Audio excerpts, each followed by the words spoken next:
This is my Hunter, ang inyong gabay sa pag-desisyon. Mga ka-hunter, kung hindi pa kayo nakasubscribe sa ating channel, pakisubscribe at pag-click ang sunod para lagi kayong updated sa mga susunod na i-upload ko mga ka-hunter. Shout out po pala mga ka-hunter dyan to all Philippines, Luzon, Visayas, Mindanao. Happy hunting sa inyo mga ka-hunter.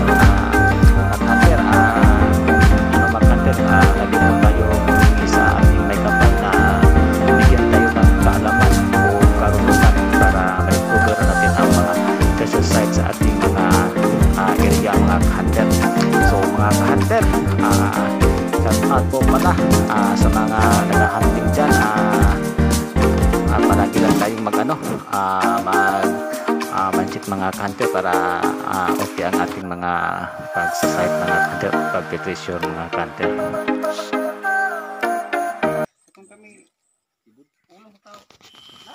So nandito na po kami ka-hunter. Ito po ay isang bagong kita sa inyo na isang kakaiba itong marka mga ka-hunter o marker mga ka-hunter. So ito po yung kasama namin na siya natuturo dito na meron siyang nakita. So ito po ay isang big load mga ka-hunter. So titingnan natin mga ka-hunter kung saan ba talaga ang prediction nito mga ka-hunter. So yan po mga ka-hunter. Ano po sa tingin nyo mga ka-hunter?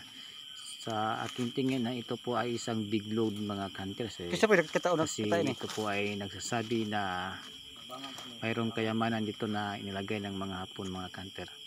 Sa tulad sa nakita nyo mga ka-hunter, yan po ay isang mga marka ng mga Hapon mga ka-hunter. Yan po ay isang kakaiba mga ka-hunter. So yan po ang marka mga ka-hunter. Siya po ay nagtuturo sa kayamanan mga ka-hunter. Yan po ang ibig sabihin nun. At yung isa mga ka-hunter ay isa po yung napakalaking halaga na ilagay dito ng mga Hapon mga ka-hunter o kayamanan mga ka-hunter. O higit pa sa mahalaga na kayamanan mga ka-hunter. So yan po ang ibig sabihin nitong mga ka-hunter. At sa tingin ko mga ka-hunter ay hindi lang malayo ang kayamanan dito mga ka-hunter. Kasi may nakita tayo sa ito po ay tinatawag na entrance. Ibig sabihin hindi lang malayo, kaya lang kinabunan nila mga ka-hunter. So titingnan pa natin mga ka-hunter kung iba pa mga karakter dito mga ka-hunter o kinulit mga ka-hunter. Kasi sa harap ito mga ka-hunter ay ito po yung kasama ay may nagukay noon dito mga ka-hunter, kaya lang tinatawag nila ni ninja mga ka-hunter o palihim nila na hinuhukay nila mga ka-hunter. Kaya nakita na ating katiits na may-ari nito ay nabihan nila nga wag hukay kasi nagayat yung may-ari kasi hindi sila nagpaalam sa may-ari mga ka-hunter o sa kanya mga ka-hunter sa may-ari. Kaya sumibot sila kaagad mga ka-hunter. So sa tingin ko mga ka-hunter ay tama naman itong ginuhukay nila sa harapan mga ka-hunter. So yan po mga ka-hunter ay swerte ni katiits mga ka-hunter sa may-ari ito kasi nakita niya talagang positive ito mga ka-hunter. Ito po ay nasa harapan at hindi lang ito mga ka-hunter ay itong area ay nakuna ng giveaway. So mamaya mga ka-hunter ay kwento ko sa inyo mga ka-hunter. Ibig sabihin ito po ay part 1 mga ka-hunter. Part 2 ay sasabihin ko sa inyo ang buong detalye dito sa paligid mga ka-hunter. So ito po ay sa may sapa o creek mga ka-hunter. So tinatawag ito na Dead Creek. Ibig sabihin mayroon lang itong tubig kapag may ulan sa ibabaw mga ka-hunter. So makatubig lang ito kapag mayroong ulan. Pag walang tubig ay walang walang ulan mga ka-hunter. So ito mga ka-hunter ay may pools ito mga ka-hunter sa konti dito sa kilid mga ka-hunter. Kaya kakaiba itong marka ito mga kanter. So noon ay meron itong naghukay na palihim. Hindi nag ano midagan na. tulad sa may-ari na maghukay sila. Kaya nakita sa may-ari ay nagalit ang may-ari na bakit hinukay. So itong foot marker mga kanter ay sa kanyang harapan yung marka. So hinuhukay nila ito. So tama siguro itong hinuhukay nila mga kanter. Kaya lang hindi lang sila nagsabi sa may-ari na may ano sila dito, may project to mga kanter.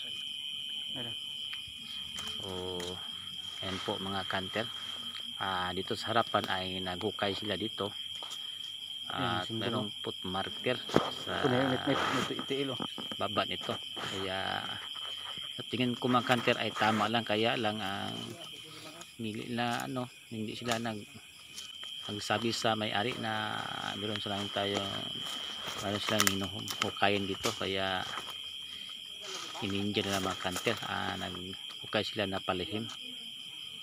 So nagalit ang may-ari mga kanter, kaya subigat sila kaagad na walang paalam mga kanter.